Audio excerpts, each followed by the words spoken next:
That's not the way back to the boat, Torgal. All right. I'm coming. I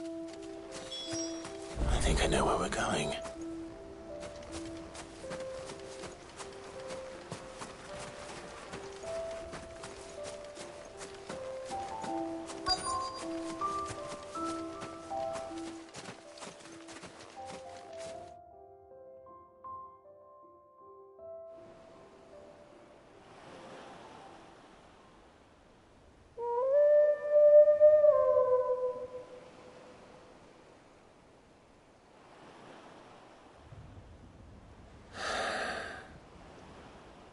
People always talk about the importance of putting the past behind you. But without it, we wouldn't be who we are today. And we certainly couldn't steer our way to a better tomorrow. Come on, Torgal. Let's go home.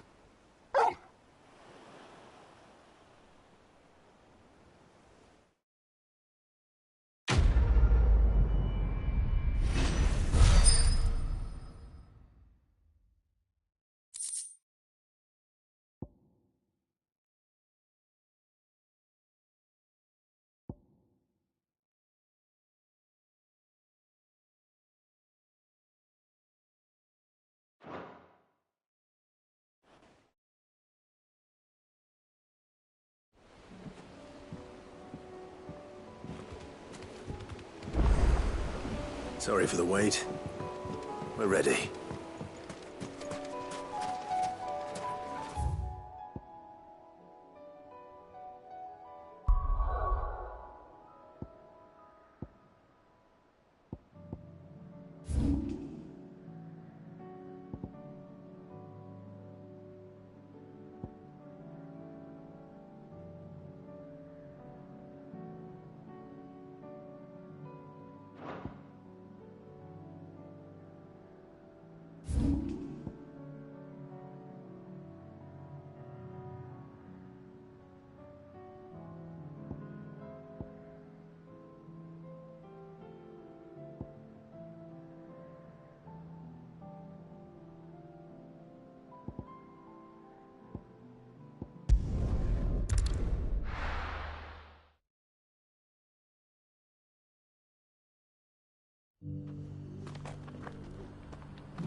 Welcome, welcome. A fine choice. Anything else?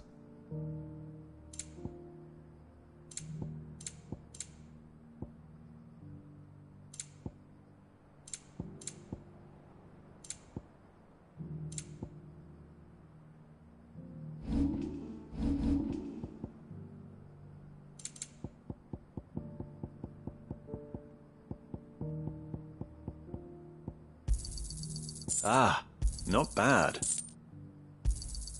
It's a deal. Got anything else for me?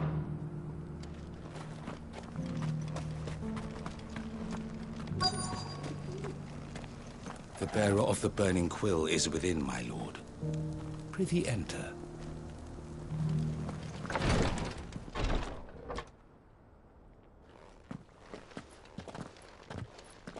Your Grace, my lord, I trust your journey was not overly onerous.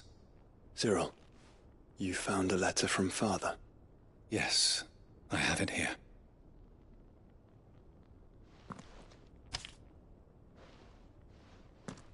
If you would do us the honor, my lord.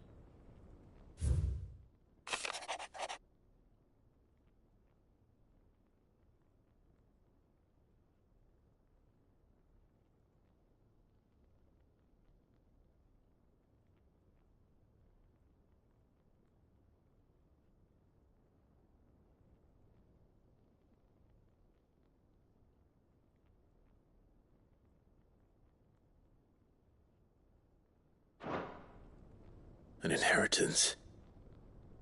It would seem the late Archduke penned this missive shortly before his passing. The day before we left for Phoenix Gate. What are these plans he spoke of? His plans for the duchy, Your Grace. Your father entrusted them to my predecessor, the former bearer of the Burning Quill, who entrusted them in turn to me. The complete emancipation of bearers is their stated aim. But your father's dream did not end there. His Grace also spoke of building hospices to care for those stricken by the curse, and the founding of a new university to further the development of non-magical technologies. With the blight spreading ever more widely across the twins, Archduke Elwyn saw this as the only means of securing Rosaria's survival. He wished to see men and bearers treated as equals. To see centuries of common wisdom overturned. Small wonder he did not think it achievable within his lifetime. But he thought it achievable nonetheless. Had he not, he would never have written this message. Nor would he have entrusted his vision to his most faithful aides, those who would have stood with you, shielded you from the machinations of the less benevolent personages at court. It's a pity only they are still with us. 'Tis true that those most loyal to your father were the first to suffer the Duchess's wrath. But one at least remains, and she has come bearing gifts. What do you mean? Mayhap it is better that she explain, my lord. After all, the duties entrusted to me by my predecessor extended only to recovering His Grace's will and arranging a meeting with the one who might execute it, or a part of it at least. And where is this woman? She awaits you in the archive, Your Grace. Thank you, Cyril. Shall we then?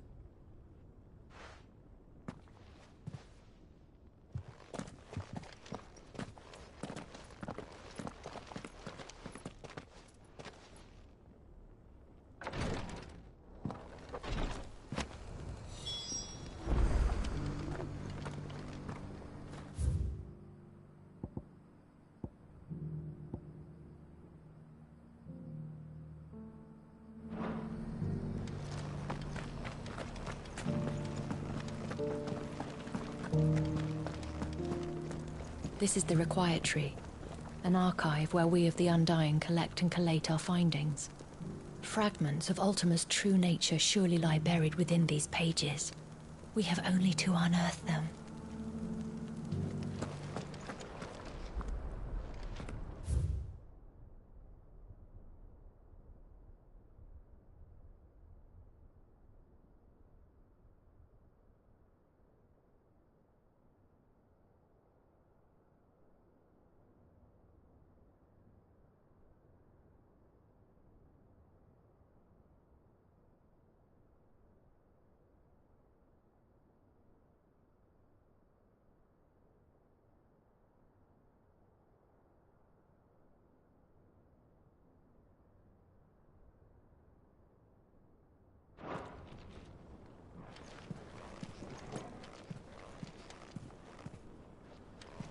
The Undying are not the only secret fellowship in this realm, you know.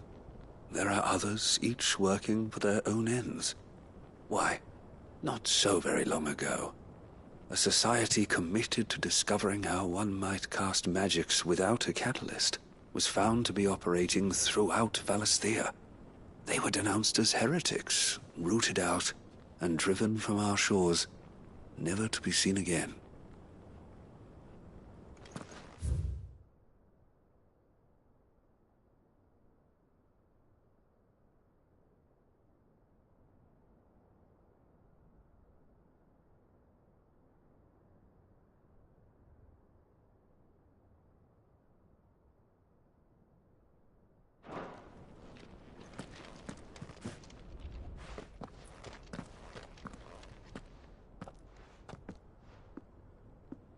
My lord, your grace. I hardly recognize you. I am Goditha, retainer of House Rosfield, loyal servant to the Phoenix and his shields. Your father, the Archduke Elwyn, entrusted me with the delivery of a gift. I only hope you can forgive my tardiness in bringing it to you. Lift up your head, Lady Goditha. You have our gratitude for your service to our house and to our father. I merely did my duty, as any proud Rosarian would. My lady, perhaps you could explain a little more. What exactly is the gift you bring? As I'm sure you know, it has long been the custom for the children of House Rosfield to be presented with certain keepsakes upon their coming of age. Indeed it has. Our father often spoke of the day when our turn would come. And had he lived to see it, he would have presented you with the treasures I bear. Matching armbands for you both. Alas, he did not live. Indeed, he was taken from us even before they could be completed. He had intended to claim the Heartstone with which each armband was to be finished himself, but it was not to be. And his gifts remain incomplete. I see. It saddens me to bring them before you, as they are. It was your father's wish that you be presented with the finished articles, not these works in progress. But with his grace long since gone, and the stone left unclaimed, I had little choice. You are grown men now, and his house is yours. And while I would not presume to insist upon your claiming the Heartstone in his stead, I know that nothing would have pleased him more than for you to do so. Thank you, Lady Goditha. What say you, Clive? What else? Of course, my lady. May our father's will be done. Oh, I am much obliged. Do you know where we might find this Heartstone, my lady? I do. Though it may be a matter of a good deal more than simply happening upon it. It is found in the bellies of elder griffins, you see. We do at least know where to find one. A certain specimen has made its nest in Titan's Wake, not far from here. A certain specimen? You are most perceptive, Your Grace. In answer to your unspoken question, yes. In fact, this is the very same beast your father meant to slay. I have been tracking its movements since you were but a boy. Were you to slay it in his stead, as men of House Rosfield, it would surely make your father proud. What say you, Joshua? What else?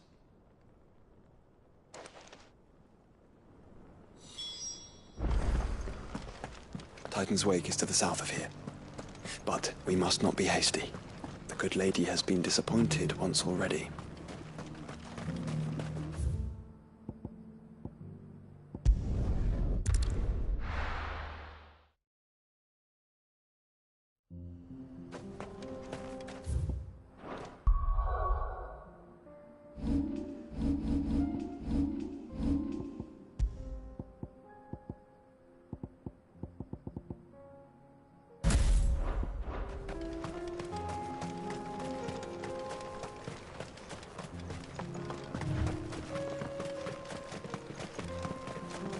Eyes peeled, Joshua.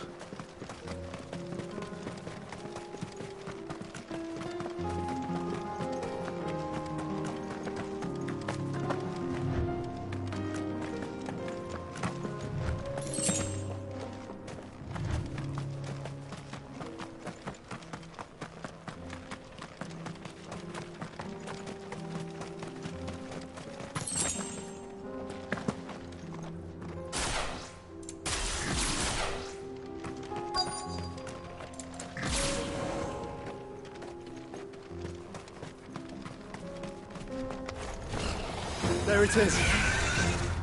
For House Rosfield.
try.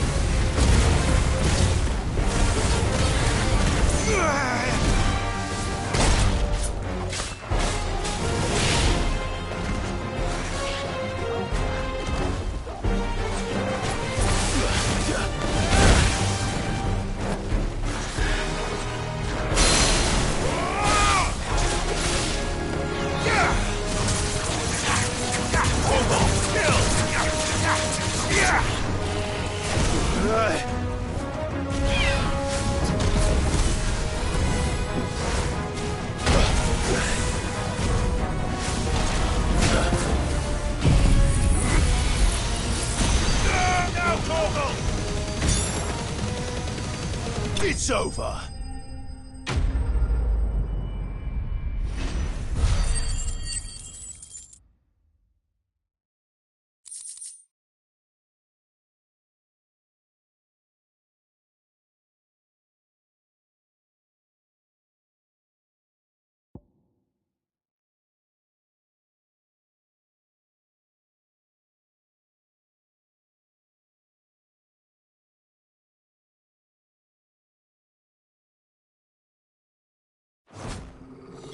Is this the Heartstone? I expect Lady Goditha will know.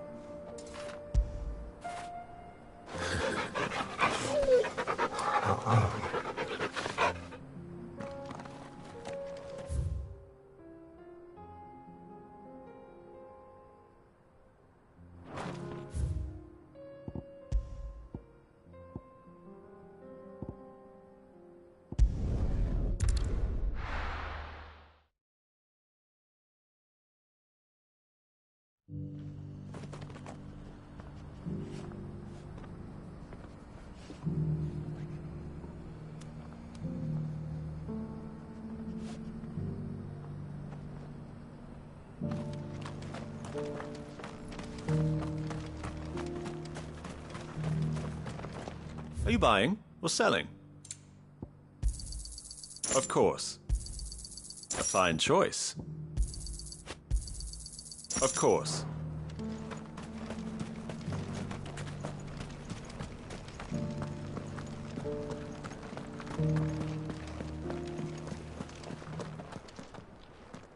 Oh, thank the Founder you were safe. The Griffin is slain then? And the Heartstone claimed.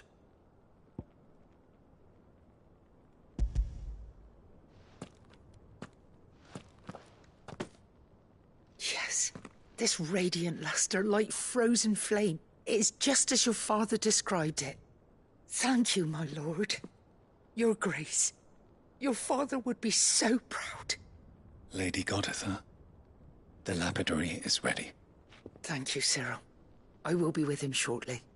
If you would excuse me, I shall have the stone cut and set forthwith.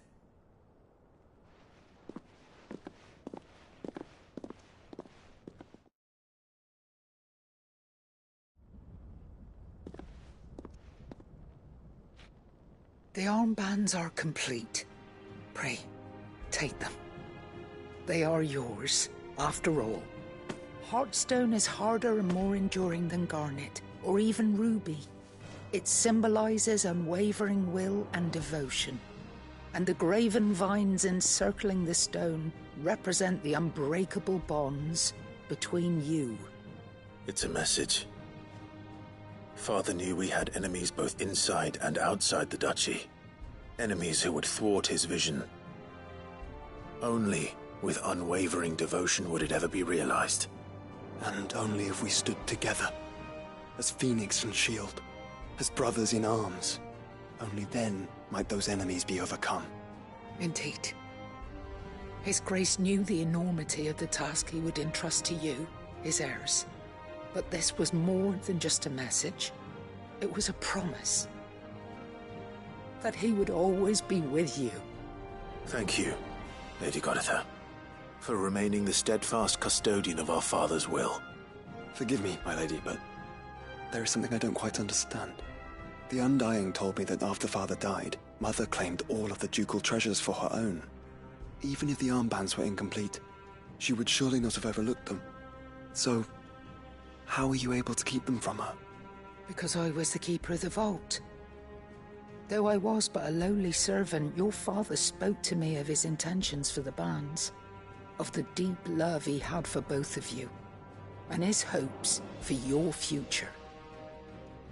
In the days before the disaster at Phoenix Gate, I discovered that the Duchess had ordered her jewelry be sent away from the castle. It was then that I knew she meant to betray us. I tried to warn your father, but it was too late. When word of the fire reached Rosalith, I knew my time was short. So I took up the armbands and I fled into the night. And thank the Founder you did. Yet my duty to your father was incomplete. Not knowing what else to do, I followed the Griffin, thinking I might claim the Heartstone on its passing. And so my pursuit continued, until Lord Cyril appeared before me. He informed me that His Grace's will had been recovered, and that his sons were alive and well. Lady Goditha, on behalf of my father and all the people of Rosaria, I thank you for your loyal service. As do I. Thank you, my lord. Your Grace, for coming back to us, for giving my service meaning.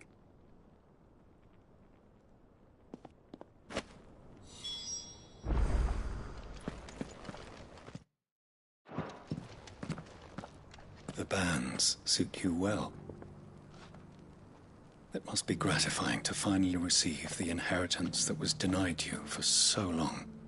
It is. And we thank you for the part you played, Cyril. If you would permit me to play my part a little longer, might I suggest that you make your way to your father's memorial atop Hawk's Cry Cliff?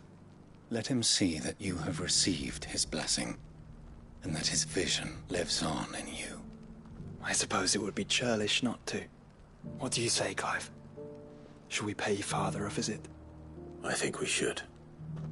I was hoping to be able to offer him my thanks before we left for Origin. Your father's helm is enshrined there. It has been since the day we recovered it from Phoenix Gate.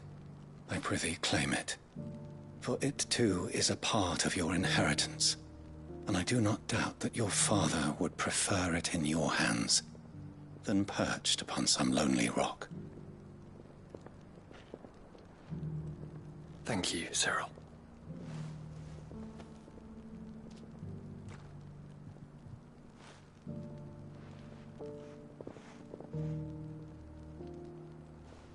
Come on, Clive. He's waiting.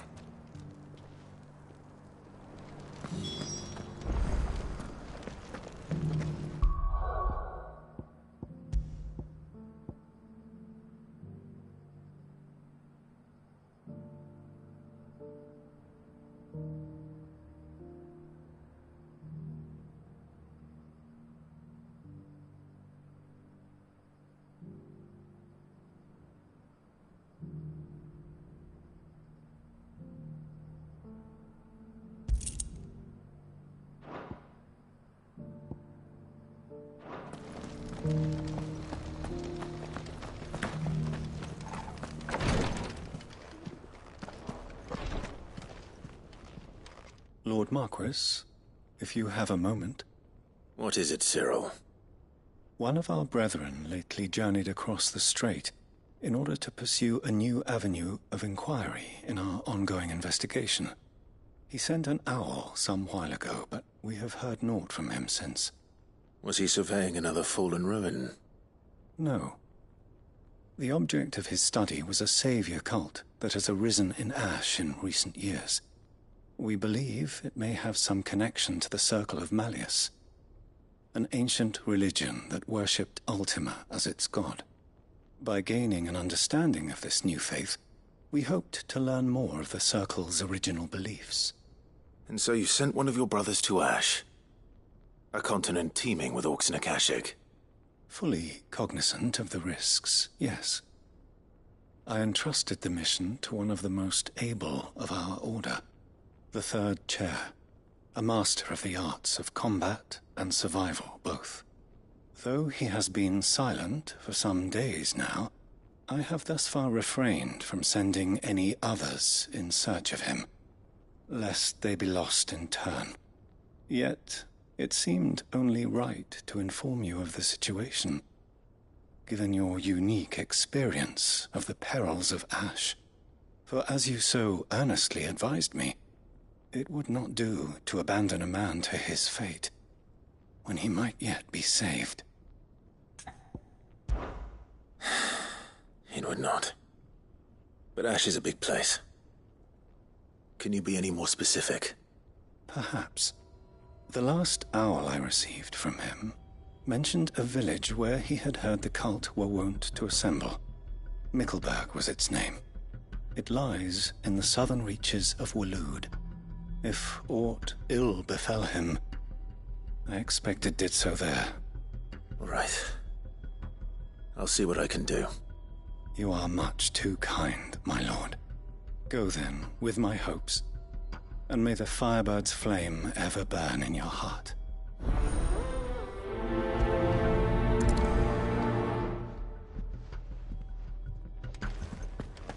If this new faith really is an offshoot of the Circle of Malleus, then... Let's concentrate on finding the third chair first, shall we?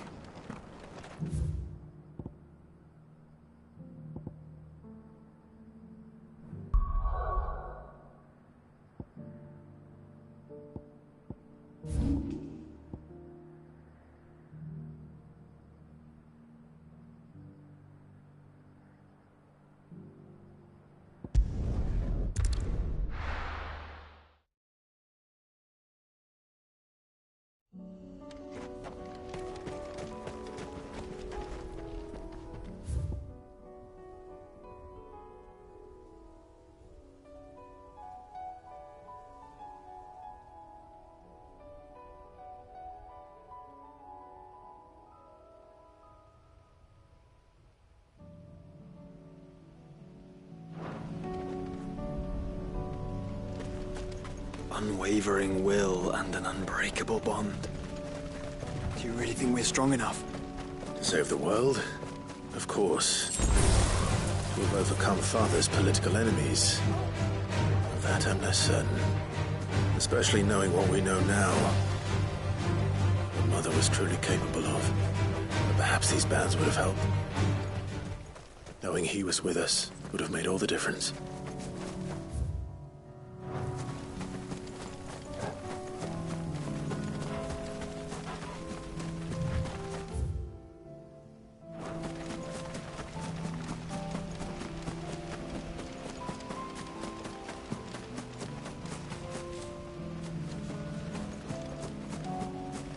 It's just back there.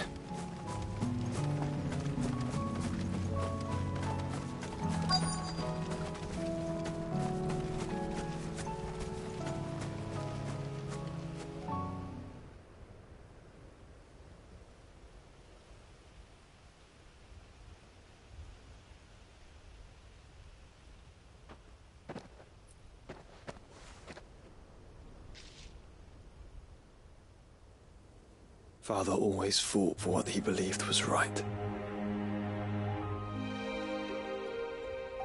It wasn't until that night at Phoenix Gate that I realized I had never fought for anything. I always had someone else to do the fighting for me.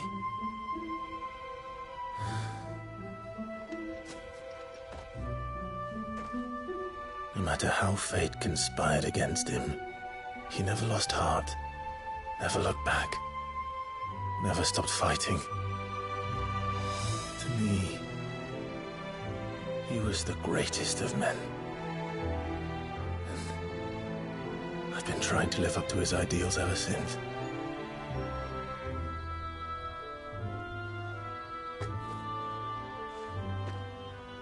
We all have, Clive. We all have. And we'll keep trying.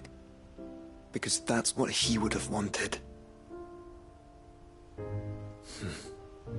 What he would have done himself. Even if it meant standing against the very gods in the heavens. I shall be borrowing this, Father, if I may. That you might watch over us as we follow in your footsteps.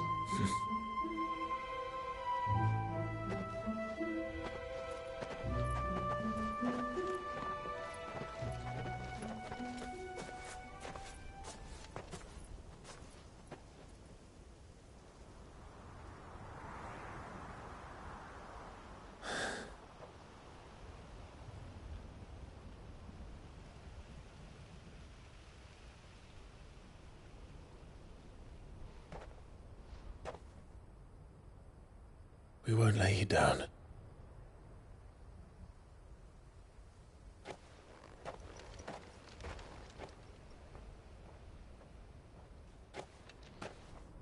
Onward then. Onward. To the end. And to a new beginning.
This is no time to ride.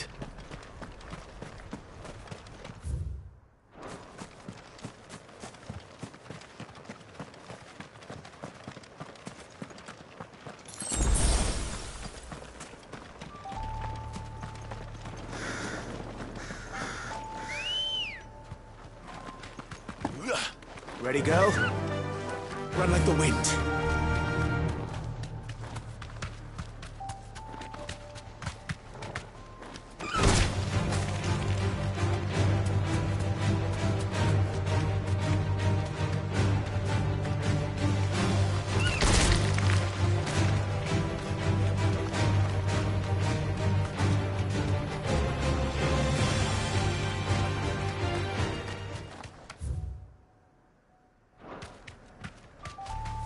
Straight home now.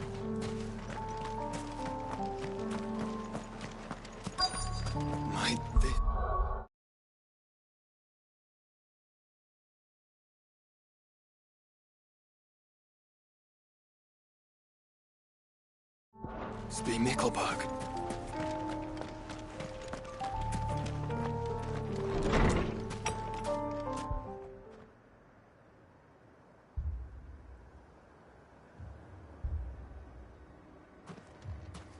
These people aren't turned. And the village seems safe enough at least.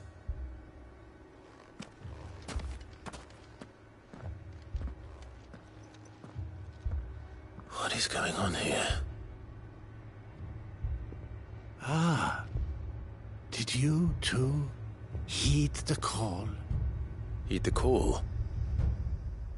No, I came here looking for someone. To be honest, I wasn't sure I'd find him here. Let alone all of you. Is that so? What are you doing here? Is this where you live? It is my home. The others, they heeded the call. You keep saying that. What do you mean? They came here to perform the rite, just as King Barnabas instructed. This village is their altar, where they shall cast their shoals upon the gentle waters and give themselves to the Lord. Give themselves. Oh, Lord, cleanse us of our sins. Let us be reborn in your loving arms. Free us from the torment of this mortal realm. They want to be saved. Forgive me, but did another foreigner like me come here? He was probably wearing a cowl. You mean the traveler from Stone? Yes. He's staying at my house, toward the rear of the village. Thank you. If you don't mind, I'll go and greet him. They seek the same salvation Barnabas did. Bring us salvation. At least the third chair still lives. Let's go and find him. Your friend with the cowl has been staying with me. Please, make yourself at home too, traveler.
Excuse me. Are you with the Undying? I am. And so it would appear, are you? Lord Rosfield, if I am not mistaken. That's right. And you must be the third chair. I am. Cyril was worried for your safety.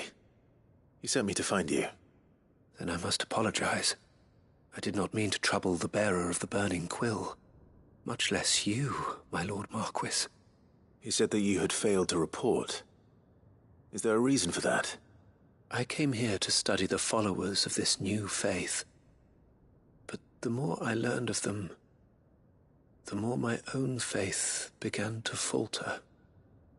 You have seen them at their prayers, have you not? They devote themselves to the veneration of their Lord with a fervor I have never seen before. Praying night and day that they might be rid of their wicked wills and reborn in their Saviour's light. Not that they might be granted respite from their worldly woes, but so that they might continue to serve him. Serve him with all of their beings. I, too, swore to devote my life to the service of my Lord and Master, but this... 'tis different. It is more.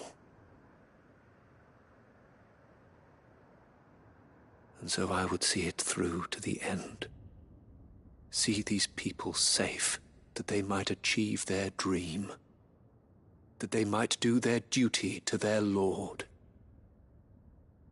even if it should keep me from doing my duty to mine. You do understand what their dream is, don't you? I do, my lord.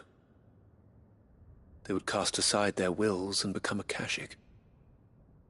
I know that it may be hard to believe, but to these people, that is the very essence of salvation. Forgive me, my lord, but I must remain here. If you are to return to Master Cyril, I would consider it a great... Did you hear that, my lord? Something is happening. I'll go and find out what. Stay here.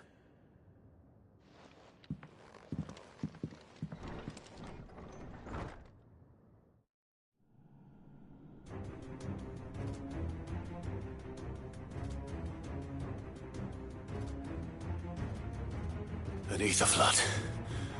Oh no. There must be something I can do.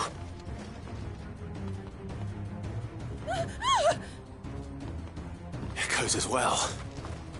Found her. Ready, brother? Ready. Stay down!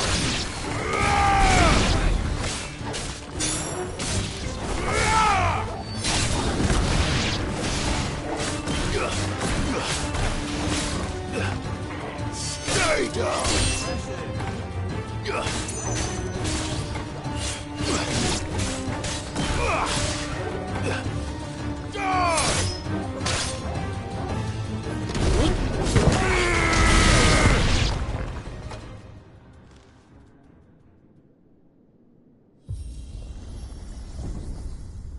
What now?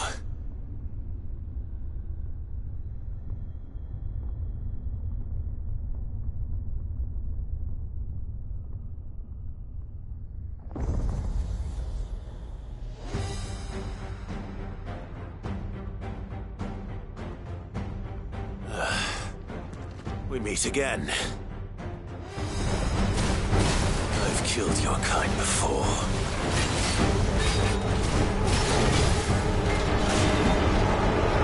Let's try. Too slow.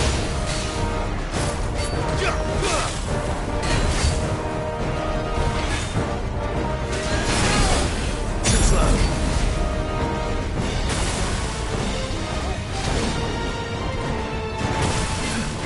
Nice try.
Damn it!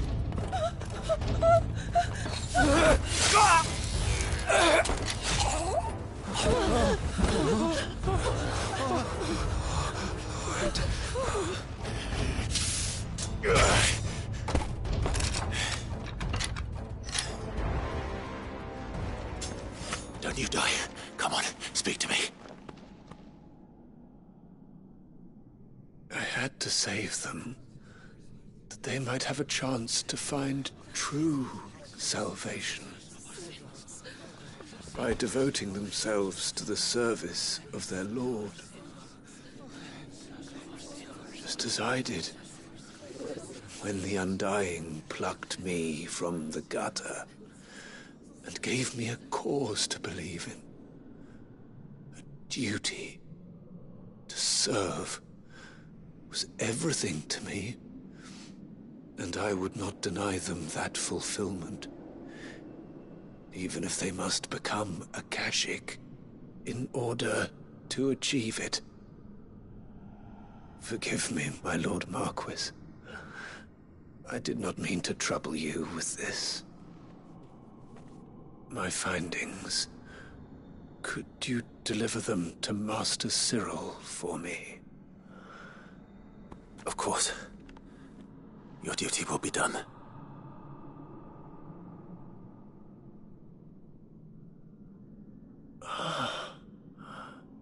Look, my lord. They are saved.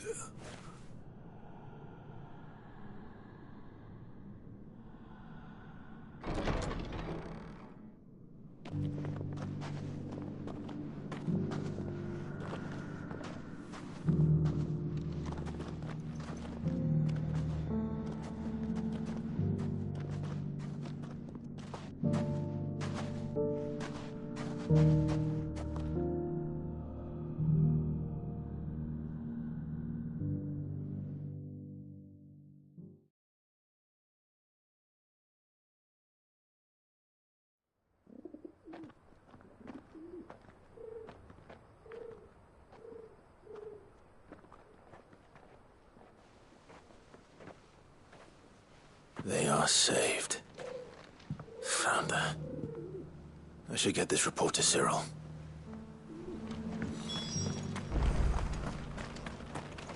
Here, take a look at my wares.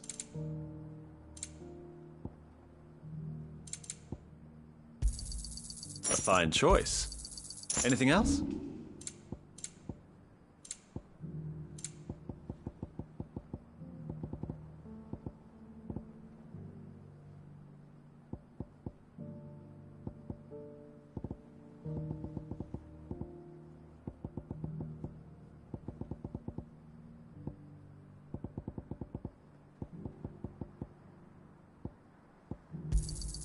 Got anything else for me?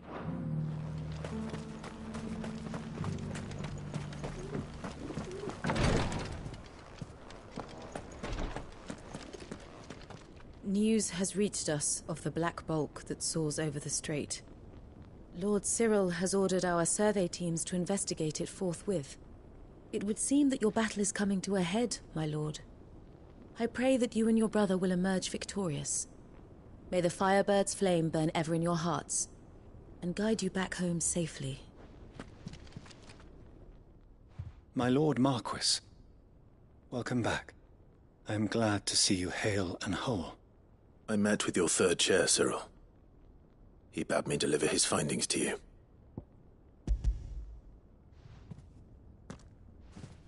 Thank you, my lord. He remained in Ash? He died protecting the villagers from an echo. I buried him in Mickelberg. I'm sorry that I couldn't save him. If you could not save him, no one could.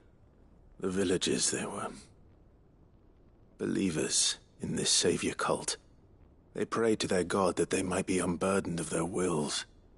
Then an Aetherflood came, and their wish was granted. Your brother sacrificed himself that they might live, even knowing that that life was death by another name. Then he perished defending liberty. A hero's end. For the right to choose how one dies is no less sacred than the right to choose how one lives. Sid would agree. He wanted to build a world where people could die on their own terms. A noble ambition. To die for one's cause is the most perfect expression of one's faith. It matters not how misguided others might judge one's decision to be. Only that the decision is one's own. We live according to the teachings of our order. We believe in them, we protect them, and yes, we die for them. For better or worse, that is our creed.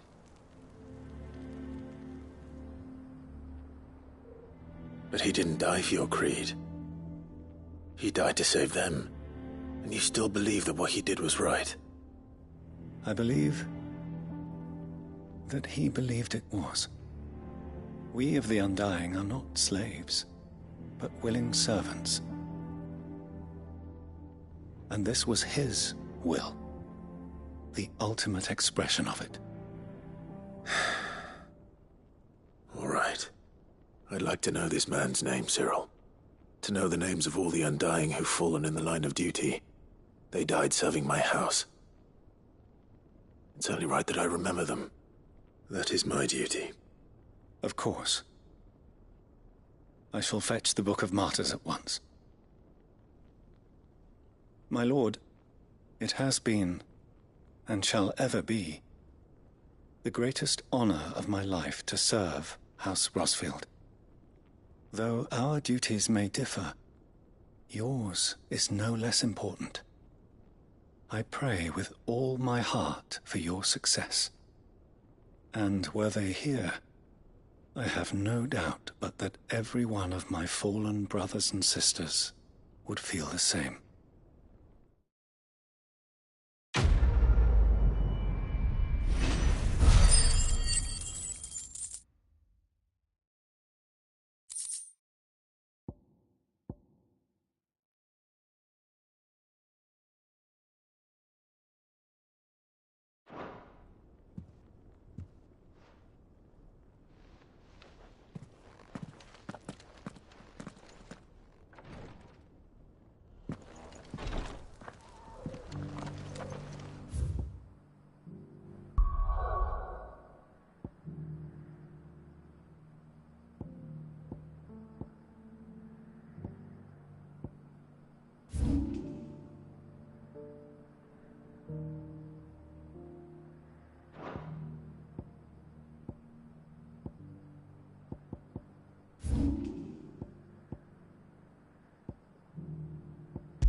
The garrison is threatening to pull their sentries from the markets.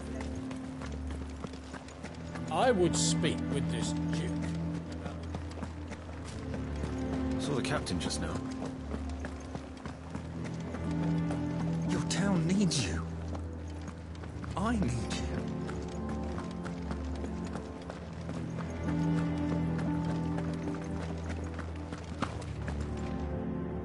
Do you have a moment, Clive? What is it? It's the Duke, unsurprisingly. His Eminence has assumed full control of the garrison and put every able-bodied man to work on the fortifications. The town was left all but unguarded, so Philippe was compelled to form a citizens' watch to fill the void. And though my dear boys have been characteristically willing to assist him in this, they want for bodies. So I was wondering if you would lend them your strength, that the people of Northreach might sleep easier. If only for a few nights. Of course. Whatever you need. Thank you, Clive. What would I do without you? Philippe told me he had men stationed at... Where can I find the mistress of this establishment? Here, my lady. To whom do I have the pleasure of speaking? My name is Sabine, and it is my displeasure to be the daughter of the Duke of Oriflamme, who I understand is causing you and your town no small amount of trouble. I wish to speak to you about what might be done. Very well. Let us speak. I trust you'll forgive me, Clive. Absolutely. Our conversation can wait. Please, proceed. As you know, my father is a most overbearing and supercilious man, and I join you in objecting to his every action. Indeed, I owe you my thanks for continuing to argue against his reckless plans. Yet I fear he is not one to be swayed by reason. No. He must be made to face the consequences of his actions. And who would make him do this? I would. Myself and several other like-minded individuals. Were you to join us, we would surely have the strength to drive him from Northreach for good. Does that not seem a trifle drastic? Drastic action is precisely what is called for. Unless you are content to see your people downtrodden and dispossessed. My father would have it that citizens exist only to serve the Empire. That they should be forced to make every sacrifice to ensure her revival. But he is wrong. It is not the people who must serve the Empire, but the Empire who must serve her people. He's always been like this.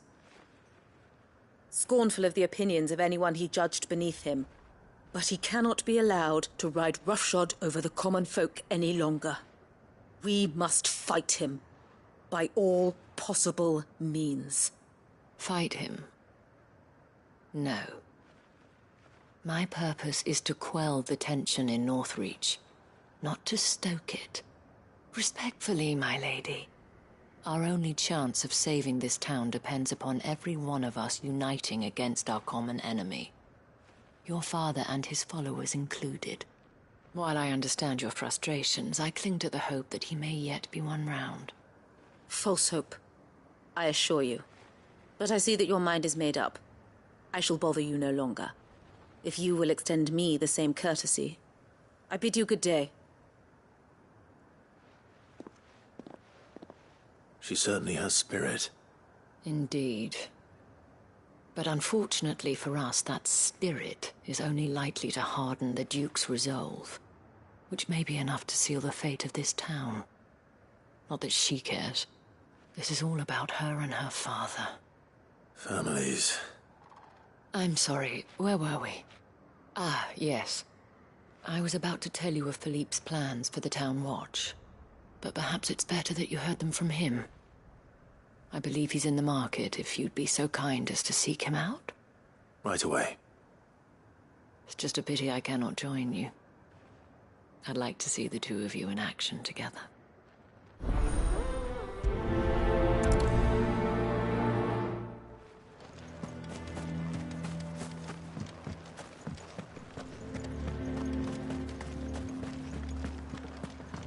I mean, it'd be nice if we could all do whatever the hell we wanted and not end up being torn to shreds by a swarm of fiends.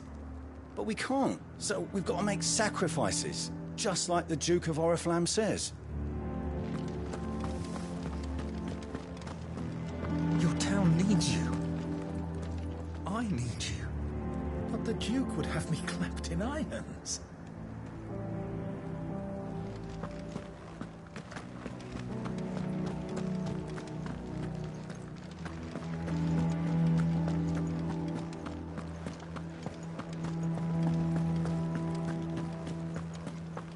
What does the dame have to say about all this?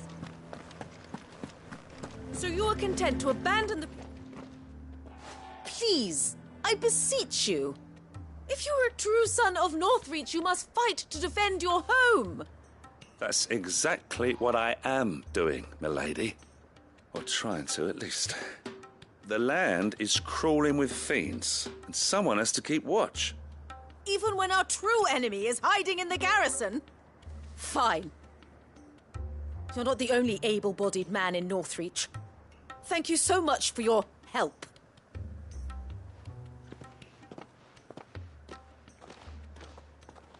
She cornered you too, then? Could hardly get a word in edgeways. Like father, like daughter, eh? She made an uninvited appearance at the Vale earlier, hoping to convince the Dane to join her in fomenting rebellion. I bet that went well. Her ladyship seems to have a way with people. Anyway, what brings you here? Our mutual friend thought you might welcome some help. Oh, she did she? Right as always. In fact, you're just the man.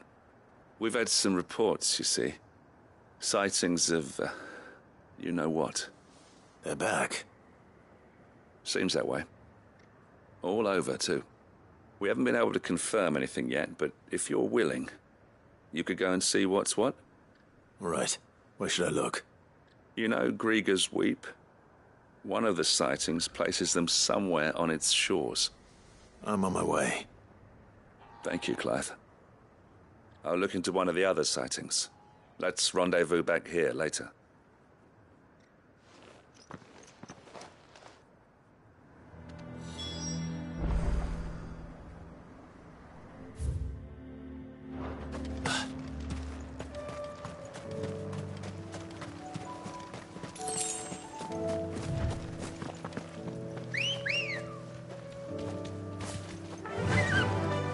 Faster!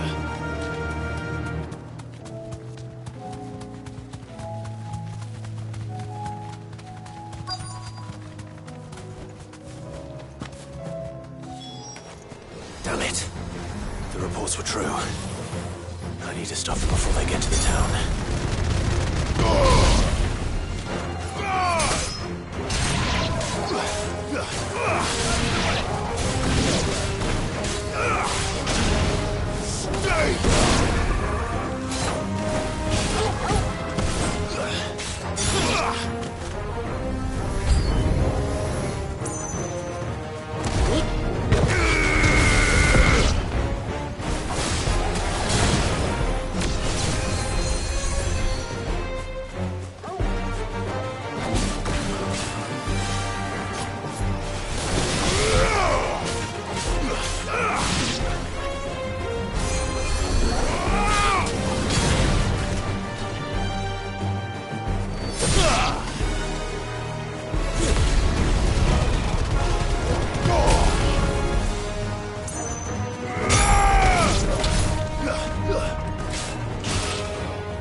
Call that a test, Ultima? Clive, it's me. You all right? I am. But it seems the reports were true. The thralls have returned. I dispatched the few that I found, though. Well, that's something, I suppose. But what were they doing south of town? They all came from the north last time. We might be able to fend off an attack from one side or the other, but from both? Do you have eyes in the north? Some. I should probably go and have a look, though, just to be sure. You head back to Northreach. I want you there just in case war breaks out while I'm away. What do you mean? Her ladyship's been busy working her magic on the townspeople. Stirring up ill feeling towards her father. But she'll have her marching on the barracks if we're not careful. What? This is exactly what the Dane was afraid of. I'll do what I can to calm things down. Be careful out there, all right? Don't worry, I'm not like you. One sniff of those things and I'm running back to town screaming blue murder.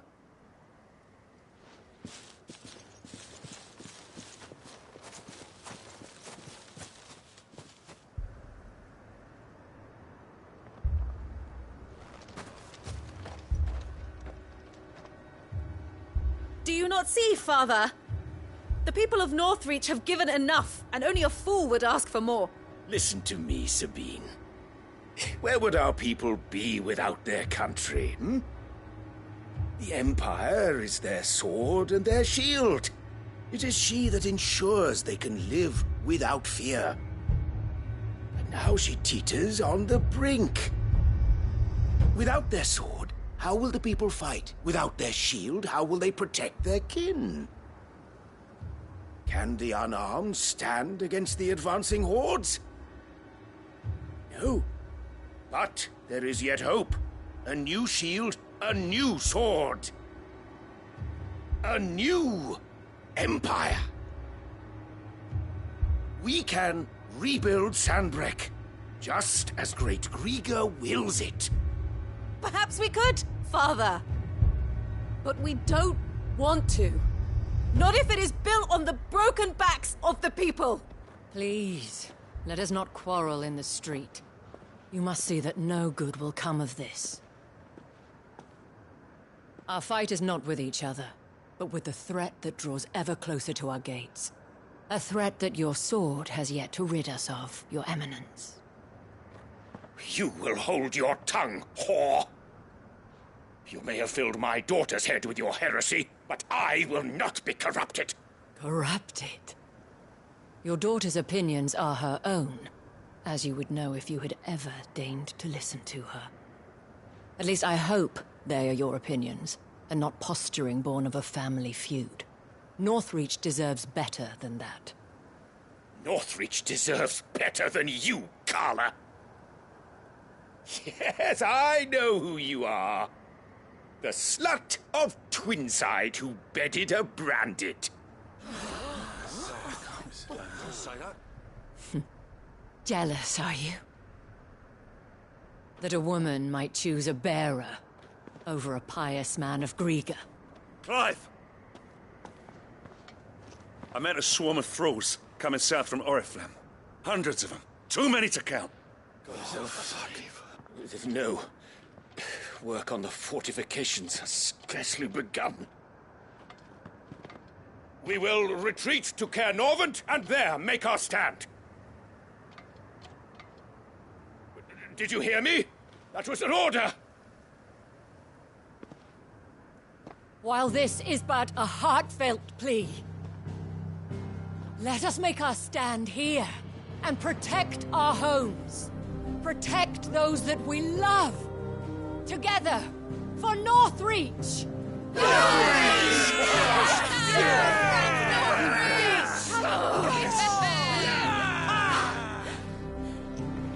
You heard the dame.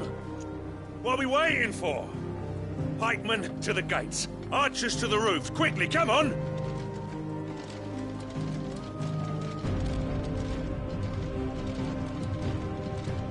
But she is but a common... whore, yes. And we'd follow her to the gates of hell.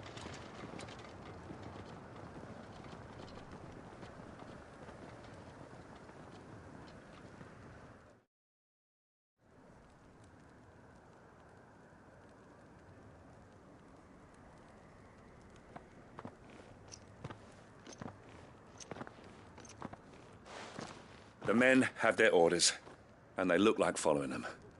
I got them spaced out at regular intervals. Whichever direction the thralls strike from, there'll be someone there to meet them. Thank you, Philippe. Rest assured the people will play their part. The herbalist has donated her stock of medicines to me. Should any of your men be injured, take them to the Vale. We'll see to them there. Thank you, milady. I will. I'll play my part too. You still won for numbers. Unlike the enemy.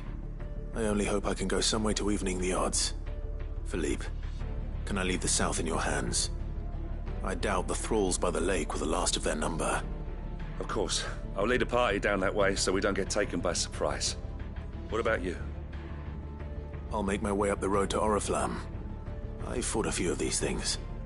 And while I can't promise to hold them all back, I should be able to thin the herd. All right. But take care. Thank you. Both of you. You can thank us when it's over. Till then, madame.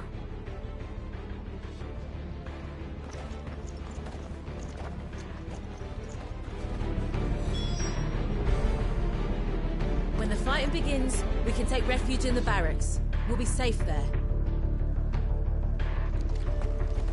The captain said to bring our wounded here. And we'll be ready for them. We've got ointments and linens aplenty. I have served the Duke for many years, and I hope to do so for many more. But I cannot turn my back on these people. Our people.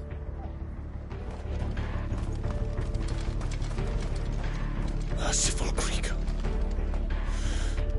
wherefore would you forsake me? Father.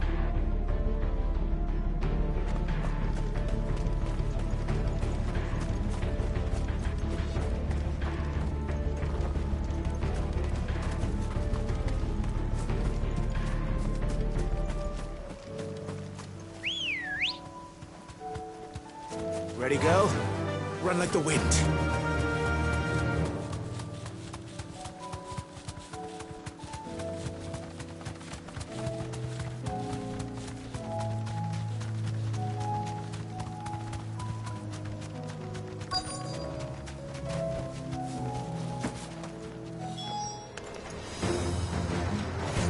There are so many of them. Not for long.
Over.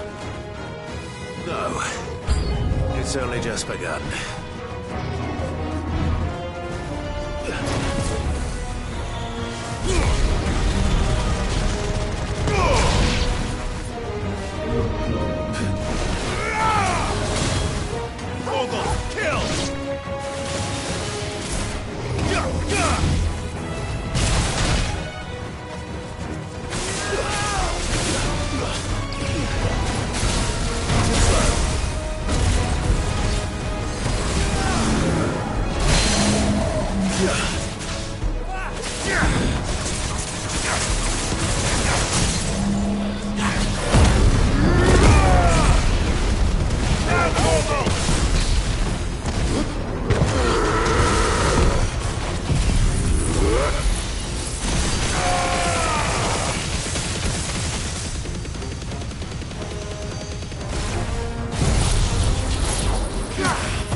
It's over.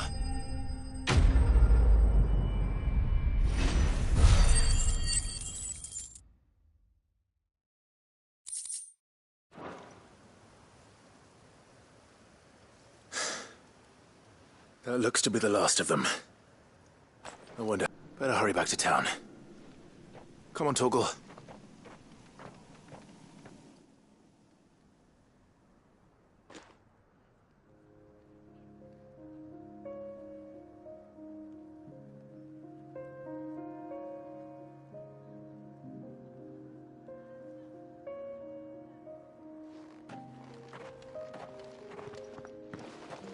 Clive, it's good to see you.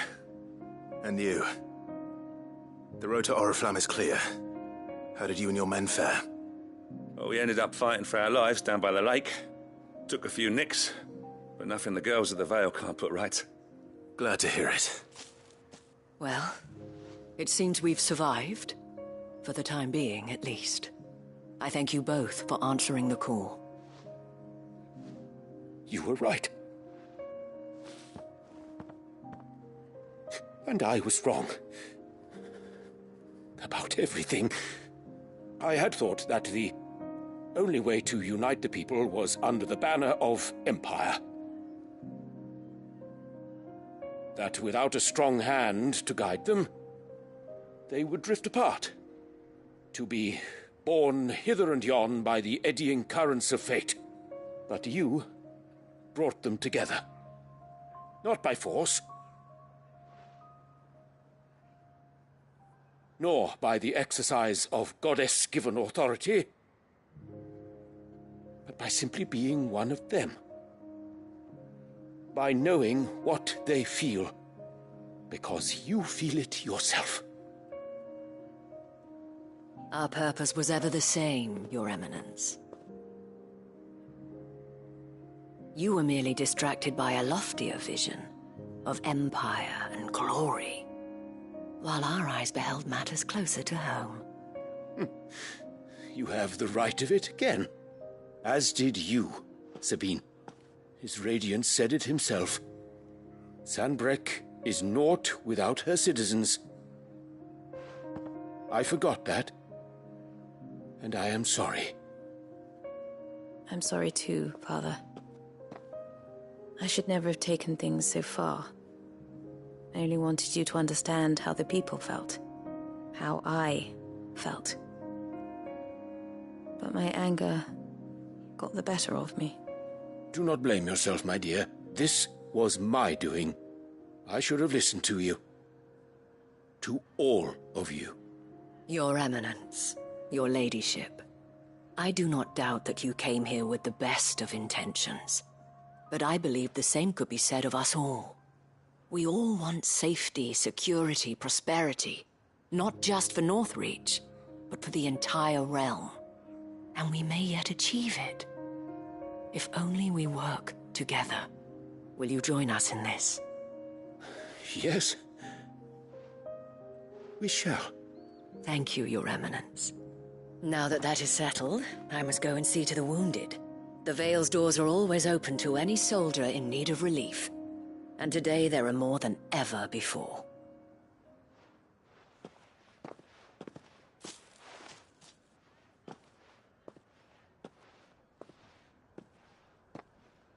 Madame Isabel is a rare soul indeed.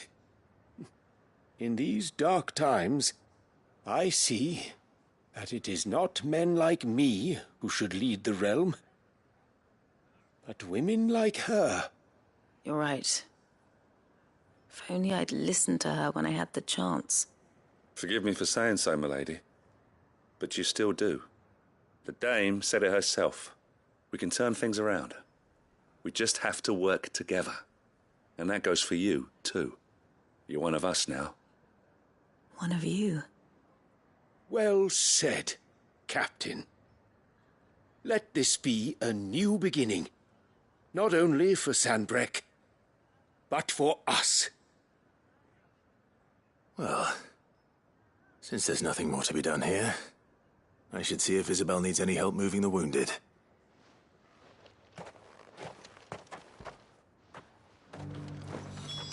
Can we get you anything? Well, a room at the Ville would be nice. Thanks for standing with us. I'm sorry we didn't sooner.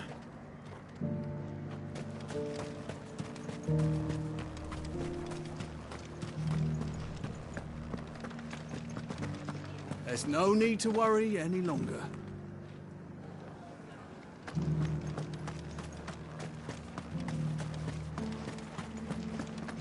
I saw several soldiers being carried to the Vale. They'll be well taken care of, I'm sure. We did it! Kiss me. This the last one?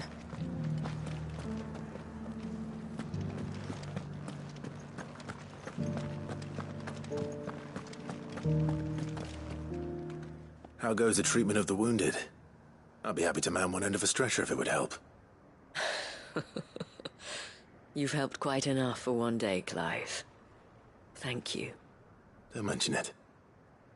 Oh, but I must. After all you've done for this town, it is the very least you deserve. Tell me, if Northreach had fallen, what would you have done? A woman of your means could find a home anywhere in the realm, but I sense you would rather have died here. It's a long story. For you, madame, I have all the time in the world.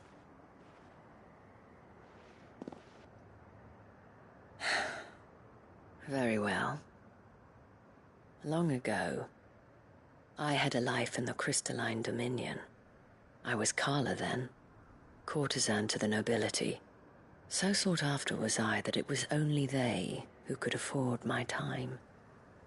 Alas, those halcyon days were not to last.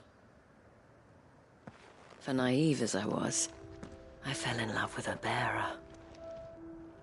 He was my master's guard, the gentlest man I have ever known. After they discovered us together, he was whipped bloody and forbidden from ever looking at me again. And so we fled. Not that we had anywhere to flee to. We wandered, aimless and starving, half dreading, half praying that the next day would be our last. Until we found ourselves here, in Northreach. It was the veil that took us in, that fed us, clothed us, and healed our hurts. Those that could be healed, at least. My love was already too far gone. He passed away. He did. Not long after we arrived. But at least we were able to share a few moments of peace before the end. It was the greatest gift I have ever received. But the generosity of this town and her people did not end there. The men and women of the Vale supported me through my grief. Shared in it, though I was still a stranger to them. They treated me like a sister. And so I swore that I would always do the same. That I would return the kindness that Northreach showed me. That I would repay my debt to the Vale.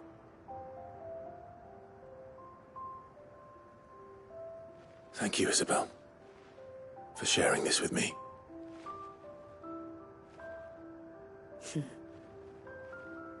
You're a lot like him, you know.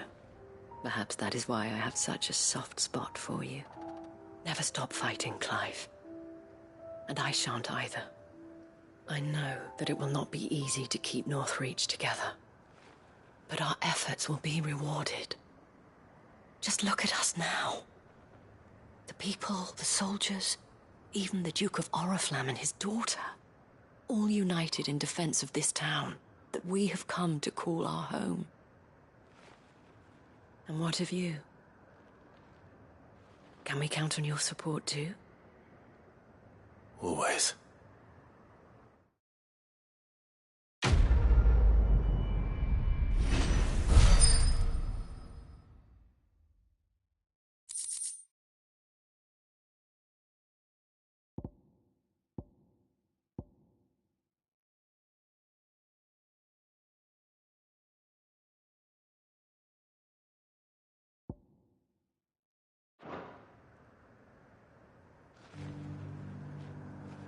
We have brought Northreach together. Now the fight begins to keep her together. For if this town is to survive, we must all play our part. Including you, Clive.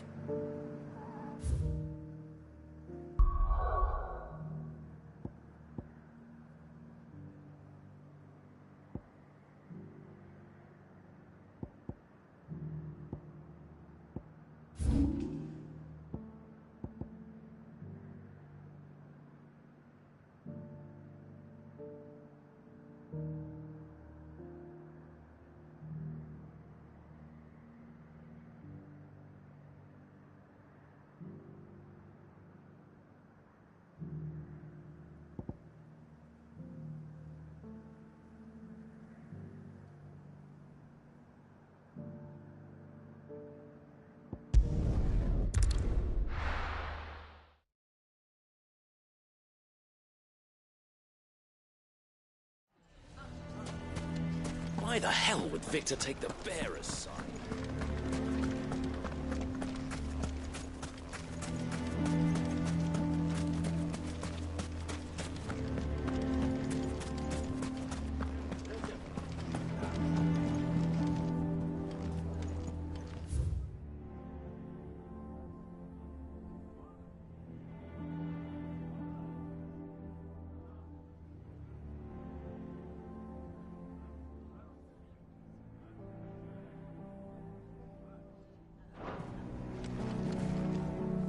Here to help me pack?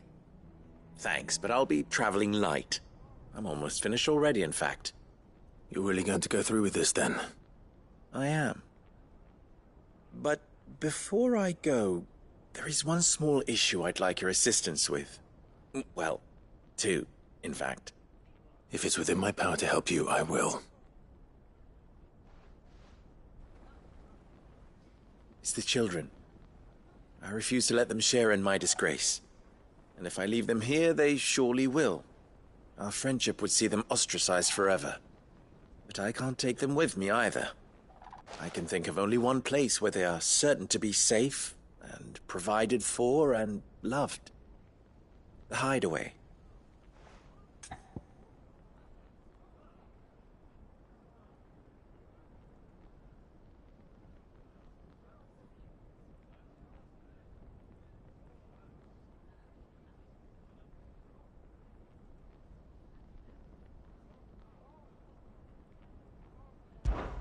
Of course. The children would be more than welcome. Thank you, Clive. I will not forget this. Lubor, are you still here? What is it, Ferda? You look pale. There's been a flood in the Velcroy, a damn big one. The League of Outlaws encampment was completely submerged in ether. What? Every last one of the bastards has turned. And they're headed this way. Bandits are one thing, but Akashic bandits are quite another. The town guard won't stand a chance against them. We need to evacuate. There's no time to lose. Ferda, gather the men. The Akashic may strike at any moment. We must make ready to cover the townspeople's escape. Well, what are you waiting for? Yes, my lord. Clive, change of plan. The children stay with me for now. I need you to find Conrad and Natalie. Tell them to prepare for a full and immediate evacuation. Understood. I'll do what I can to convince everyone else. Wish me luck.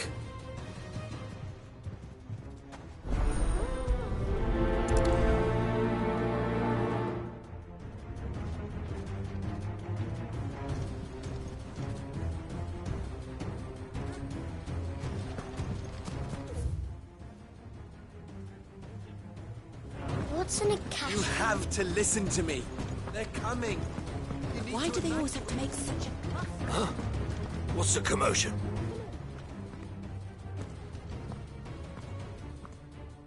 Ah, it's you. What do you want, Lord Underhill? To pass on an important message. There's been an ether flood out in the Velcroy.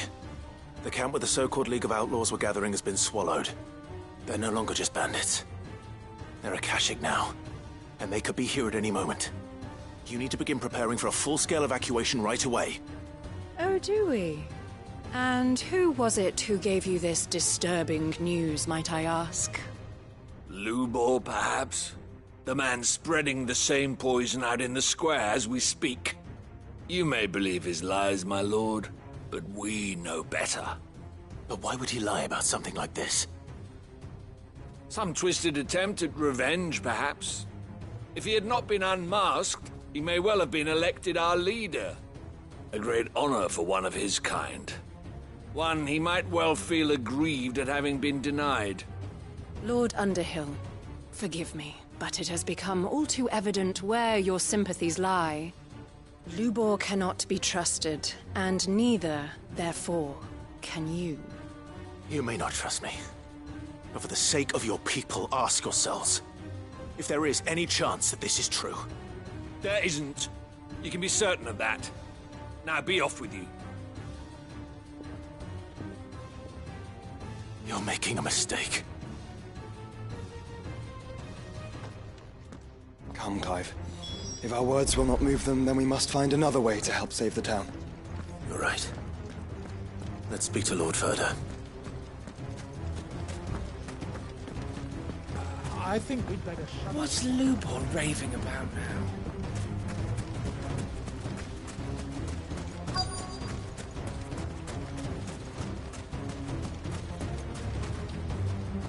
Lord Ferda. Sid, what's wrong? I went to warn Conrad and Natalie about the Akashic, but They wouldn't listen. They've convinced themselves that nothing Lubor says can be trusted. The bloody fools. Which means the town guard can't be counted on for support. But I can. If there's anything I can do to help you defend Dalamil, you only have to ask. I appreciate it. Sid! Further! I've been looking for you everywhere. Victor? I thought you'd left. I couldn't abandon a friend in need. And Lubor is in need at this very moment. Come quickly.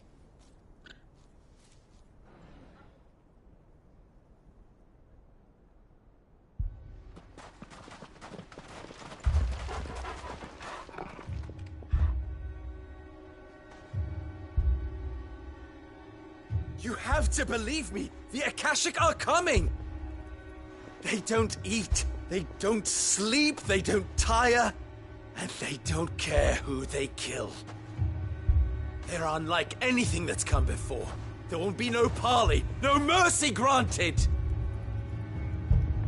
We may have saved the town once, but this is different. I do not ask that you forgive me, but please believe me. If you do not run, you will die. You will all fucking die!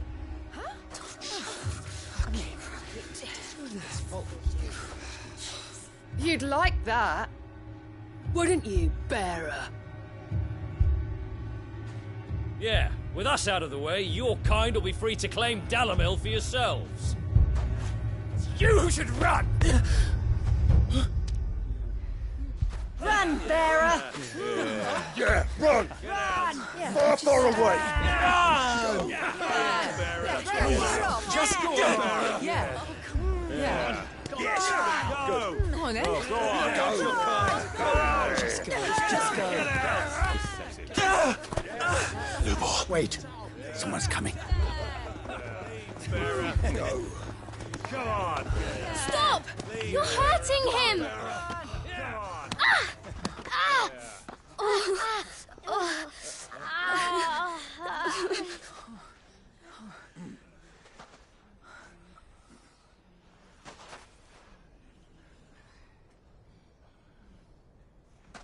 What did Lubor ever do to you? He solves all your stupid problems, and he keeps all of you safe. You know there's nothing he wouldn't do for this town. Who was it who made that cleaver you use every day, Conrad? And what about your counting table, Natalie? Who fixed that? Whose men make sure the streets are clean so all your boots don't get dirty? Who spends all day, every day making sure things run smoothly round here? And none of you ever say thank you. Ever. But did Lubor ever complain? Well, does he ever stop smiling? He keeps this whole place going. And you act like he doesn't even exist.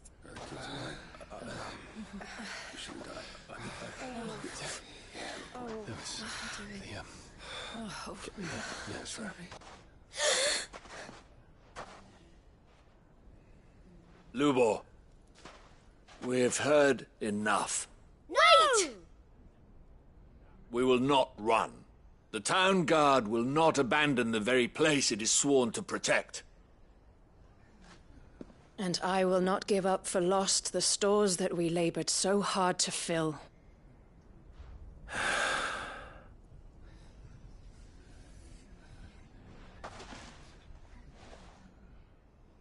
So tell us, how do you propose we deal with these Akashic of yours?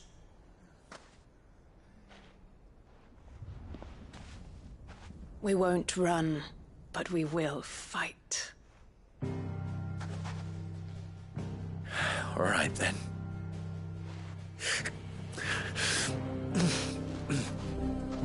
Fine.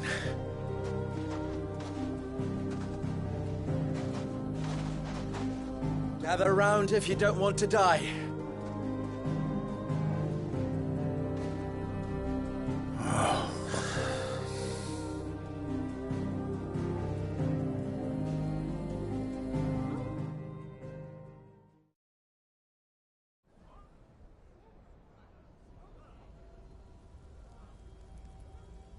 Allow me to explain the situation.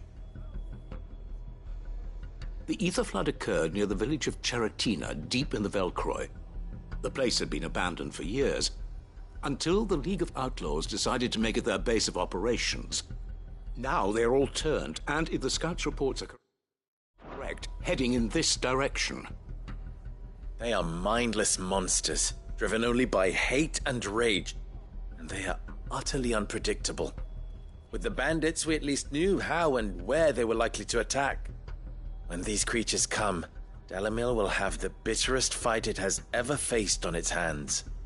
The town guard will muster at the north gate. The rest of us will take the south. Both forces will provide men to serve as scouts and messengers, ready to spread word of the size and nature of the Akashic Force as soon as it is spotted. And as soon as it has been, we will converge on its position and see that it is driven back from Dalamil at all costs. Conrad, can I count on the support of the town guard? Always. I leave the selection and coordination of the messengers in your hands, Victor. And the command of our men in yours, Ferda. If you would both be so kind. Consider it done. As you wish. Natalie, I would ask that you and your people have the townsfolk barricade themselves inside the bathhouse. And tell the merchant not to waste time securing anything beside the essentials. Preserving life is our one and only concern. As long as we survive, it doesn't matter what trinkets we might lose. Our riches can be regained. And if anyone doubts that, let it be known that the Briar's Kiss stands ready to cover any losses. Very well. I shall tell them. Where do I fit into this plan? Where else but the most perilous place of all? I would like you to travel to the home of our erstwhile League of Outlaws, Cheratina itself. The main host is most likely still there, and Dalamil will not be safe until it is eradicated, root and branch. A little gardening. How pleasant. I doubt it. I have a feeling these weeds will be particularly stubborn. Luckily, so am I. So you are. All right then, we all know what we have to do. Now it's simply a matter of doing it. For Dalamil.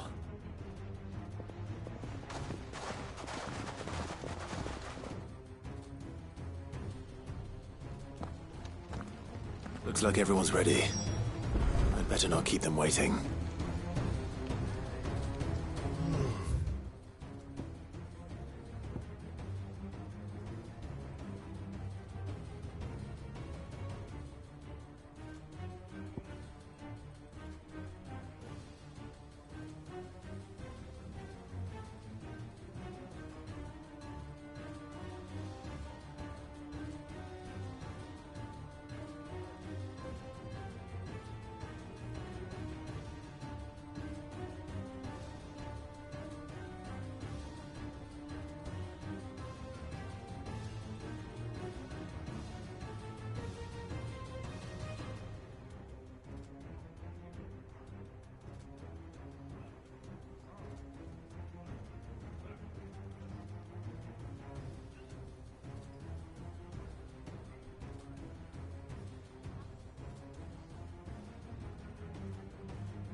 That will keep some of them out. Any man sighting an Akashic is to raise the alarm immediately. The messengers will see that our entire force rallies to that position. We stand together or we fall alone. Do not forget that. Dalamil will be safe with us. You have my word.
Good girl. Faster!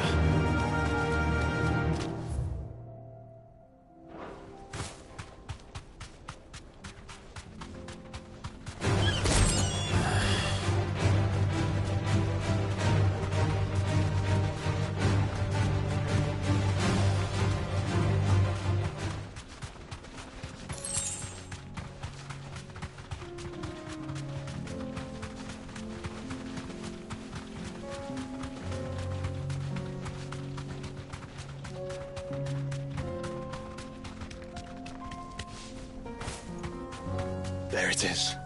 The flood. But what's waiting for us inside?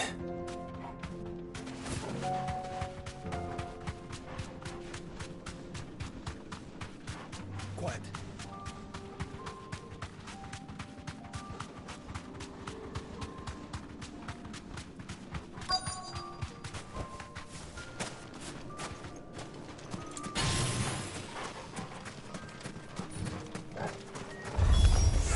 We can't leave a single one alive.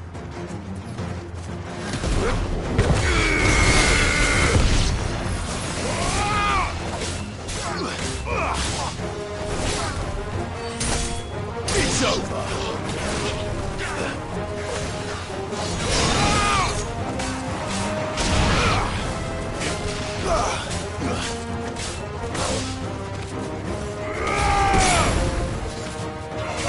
All yours, Torgal! Get up!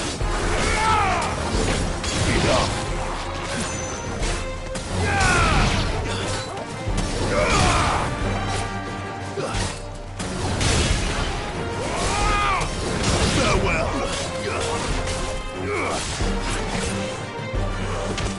It's over! Now, Torgal! Torgal, kill!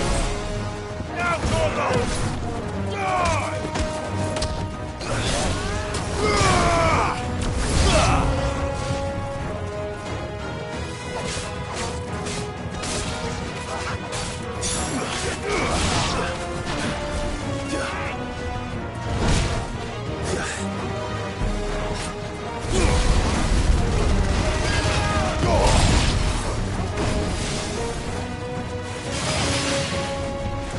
Too slow.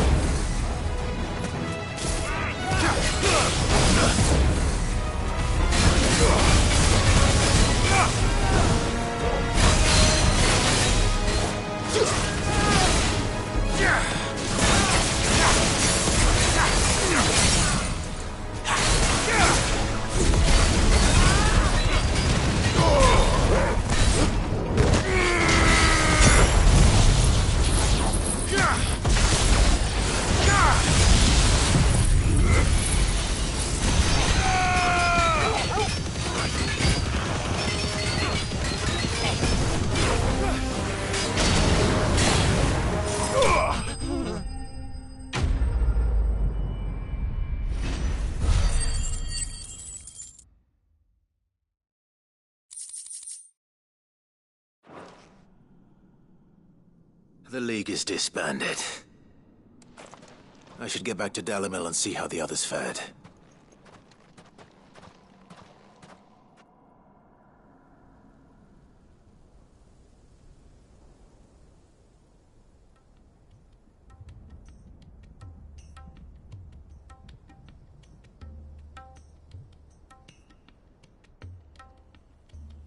All the Akashic we were able to find have been dealt with. Seems that might be the last of them. Last of them here, perhaps. Lubo, Sir Clive has returned. Clive! What news from Charatina? It's done. Root and branch. I knew you wouldn't let me down. Thank you, my lord. Friends, the Horde has been driven back. The Akashic have been defeated. And we need not fear the arrival of any more, thanks to Clive. Victory is ours. We bloody did it! We saved Dalimil. Lubor, allow me to apologize. After all you have done for this town, we should never have doubted you. But we did. And for that we are truly sorry. We only hope that you can forgive us. We need you, Lubor. Dalimil needs you. So, if you would still like to be considered for the position of mayor, you have our backing. You do remember that I'm a bearer, don't you? We do. But that is not a stain on your character. It is a stain on ours. We thought only of what we perceived bearers to be, not what you truly are. The man who saved Dalimil twice over. I see. But I will only accept your proposal on 2 conditions. Name them. Firstly, that you will both do everything in your power to rally your people to my cause. If the Town Guard and the Merchants League do not accept my leadership, it will be doomed from the start. Unity is the key to defending Dalimil, and I do not doubt that we shall need to call on our combined strength again. When that time comes, I will expect us all to pull together, just as we did today. Of course. You have our word. And secondly, you will accept that if I am to lead you, the mistreatment of bearers must end here in Dalimil. Any bearer within our walls shall be afforded the same rights as any other citizen. They will not be judged by what they are, but who they are. As we failed to do, and came so close to losing everything. We agree to your conditions. And we have only one in return. That you continue to work for the good of Dalimil, as you always have. Condition accepted. Well then, it seems my mayorship is all but confirmed. Do I get some sort of special hat?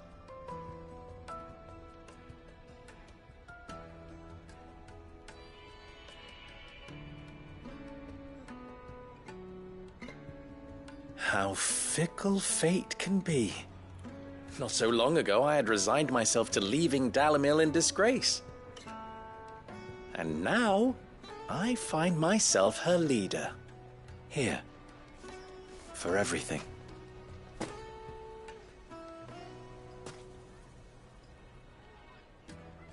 Lubo, about the children.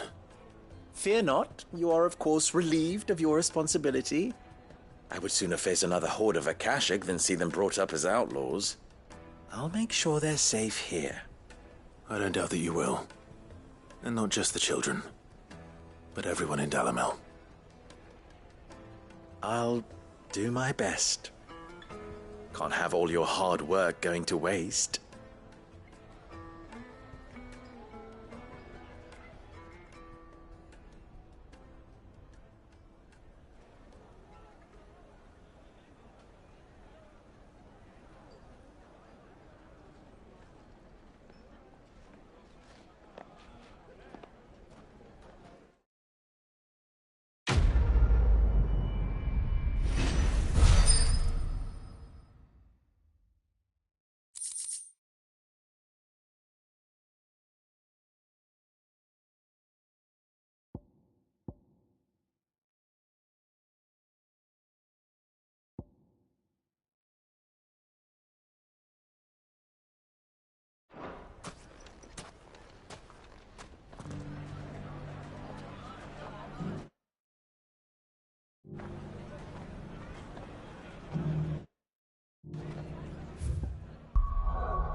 Welcome to the Patron's Whisper.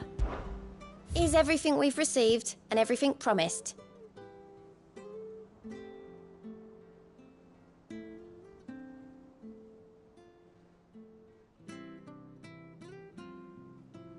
Best of luck out there, Sid.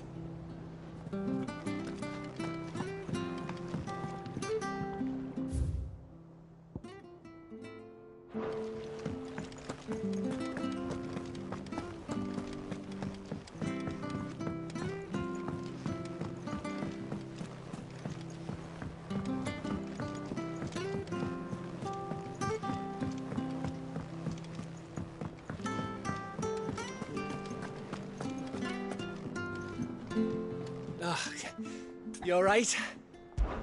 Something troubling you? No more than usual. It's just... Etta's baby will be coming soon, and I wanted to make something for it. I'm sure she'd like that. Back in the north, families would always make gifts when a bairn was on the way. Yeah, I'll let the little tykes know they were welcome in their new homes, like. So, what's the problem? Well, the problem is that Etta's due any day now, and I don't know if I'll be ready in time.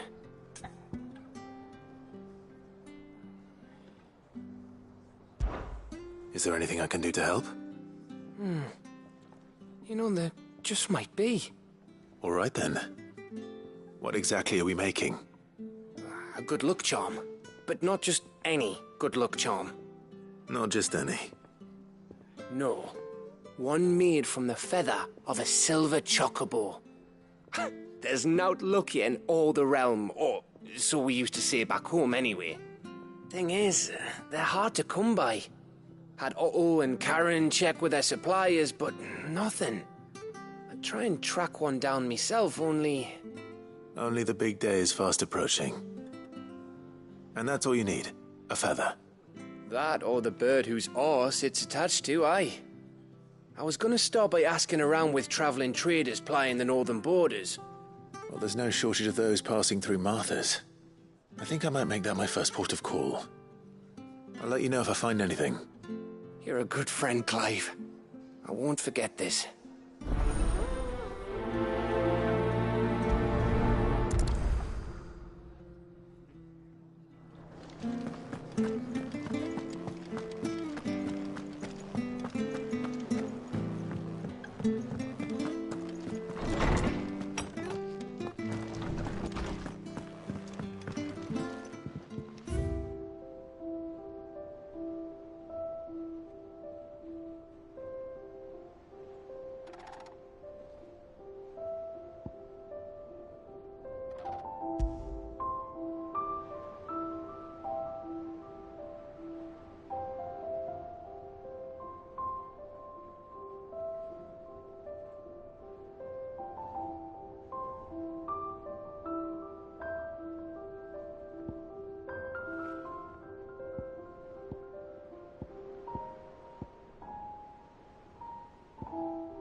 It's usually me making demands of Harpocrates.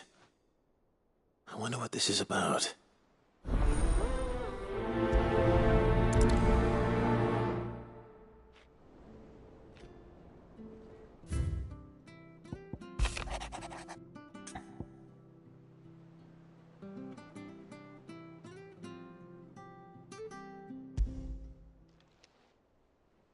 If Joshua's worried about Jill, I should go and speak with him.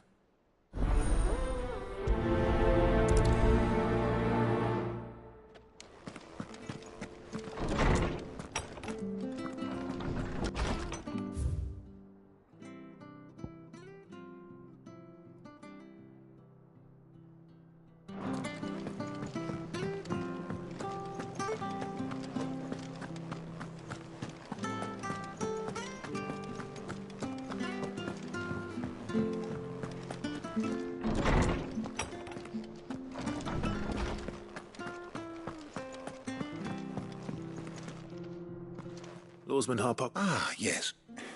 I expect you're wondering what this is all about. You spoke of making amends with Dion, but I can't imagine what for. Then I should begin by telling you that I was once his tutor. This was some years ago, of course, before I joined Cid in his hideaway. At that time, I was counted among the foremost scholars of Oriflamme, and was accordingly invited to the palace to supervise the young prince's education, all to ensure that the future emperor had a firm grounding in, well, everything an emperor should. History, religion, commerce, government. Alas, our time together was cut short when Dion left to join the Dragoons, his studies no longer being deemed necessary. I had not expected to meet with him again, least of all here. Have you spoken with him? No, I have yet to find the right moment. His Highness always seems so preoccupied, especially when alone. I would not wish to disturb his ruminations with idle words of greeting, not when I know he dwells upon the evil Ultima had him commit in the Dominion. The guilt weighs heavily on him, I know. But as you say, that was Ultima's doing. Surely you can't blame yourself.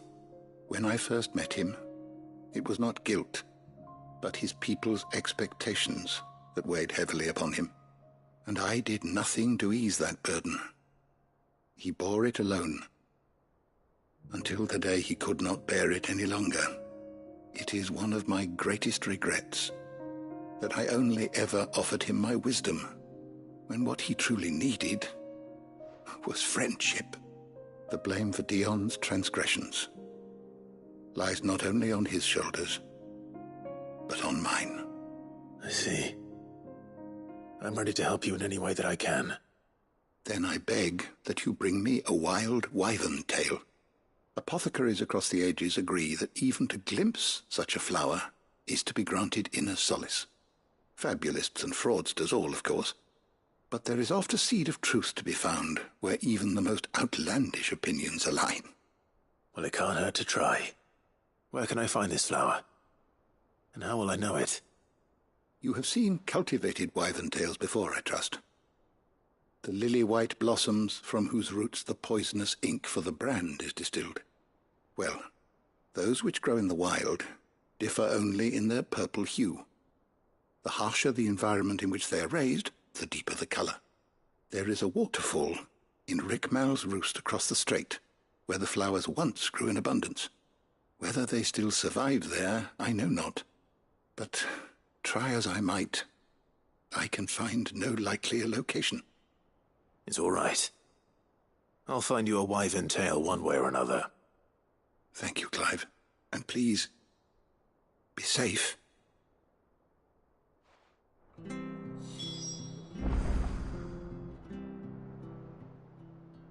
Knowledge hoarded is knowledge lost. Despite scouring the shelves, I have found only one reliable reference to a place where but it is...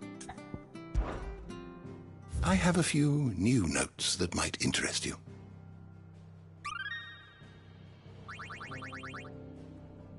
If you have a question for me, I should be happy to answer it.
door to the shelves shall ever be open.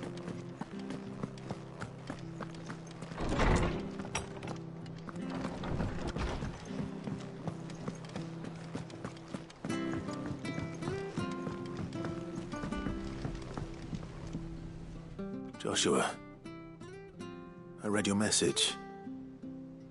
You're right. Jill is different. I don't think I'd realized how different, but since we returned from Drake's spine, I've felt it more and more. I suppose it's not hard to imagine why. She doesn't think she belongs anymore. And that's why we need to remind her she is still one of us. To let her know that we still need her, now more than ever. That you still need her. But how to do that? When last we were truly close, we were but children. Of course. Do you remember the time we accompanied Father on his annual tour of the Duchy? And Jill and I broke from the procession to ride up Man's Hill. To see the snow daisies, I remember. It was the first time Father had allowed us to join him. And when he realized you were missing, he had the entire retinue down to the pot boys combing the countryside. In the rain. A thunderstorm forced us to take refuge in a grove of oaks before we'd even made it halfway there. It was the Lord Commander who finally found us, and needless to say, he was none too pleased. Then it seems you and Jill have unfinished business. What do you say? Man's Hill. It's not that far. Oh, true. Though I suspect it is also much changed. Little in southern Rosaria remains as it was when we were children. You're saying I should go and scout the area for bandits? I'm saying we should first go and see if there are actually still any snow daisies left. What would you do without me, Clive?